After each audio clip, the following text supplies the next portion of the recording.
Welcome to this video on how to perform one-step multicistronic or bicistronic cloning in Geneious Prime. In this case, I have a single variable light region, 6 different heavy regions, and a backbone. To begin, select your files and choose Gibson Assembly from the Cloning drop-down menu. On the Digest tab, select the appropriate enzymes, in this case BBS1. Click OK to digest. Now, because this is in single insertion point mode, Geneious automatically selects the largest fragment for the backbone. However, in this case, you want multiple insertion points to recognize the bicistronic construct. If you have an enterprise plan, you can do that here.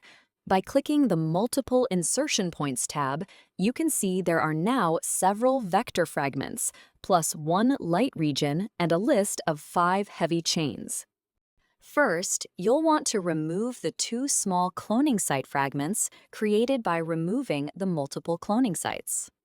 Now rearrange the cards to specify the appropriate order. In this case, ensure that the list of heavy regions is between the smaller backbone fragment and the larger backbone fragment. This will place the heavy chains, VDJ, VH, just before the constant heavy, CH, in the vector, and the light chain, VJ/VL, just before the constant light, CL, region. Now you can generate the constructs. Geneious will batch clone and create 5 different constructs with the same VJ region inserted ahead of the constant light region, and each of the 5 VDJ regions, 1 per construct, inserted ahead of the constant heavy region. You can now select these regions and zoom in to see the location of the ligation points. To learn more, go to Annotations and turn on the fragments to view the size of the fragment as a whole.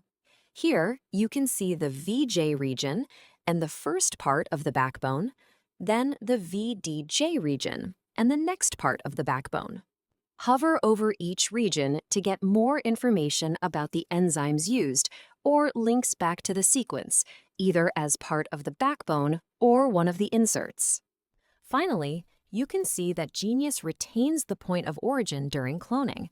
Here is the 0 position in the construct, and if you jump back to the original backbone, you can see that 0 is in the same position. The process is similar for Golden Gate. Once again, select the 3 files, and this time choose the Golden Gate tool from the drop-down menu. Geneious will automatically select BSA1 as the enzyme for Golden Gate. However, you can choose a different enzyme via the drop-down.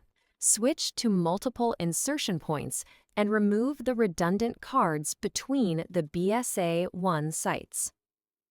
Now you have your 2 fragments from the backbone, and you can take the light chain and simply move it in front of the light constant and the VDJs ahead of the constant heavy region. Finally, generate the constructs.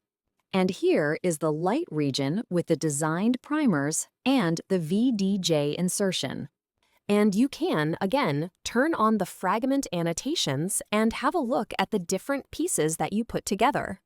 And that's how to perform one-step multicistronic cloning for both Golden Gate and Gibson Assembly. To learn more, visit geneious.com.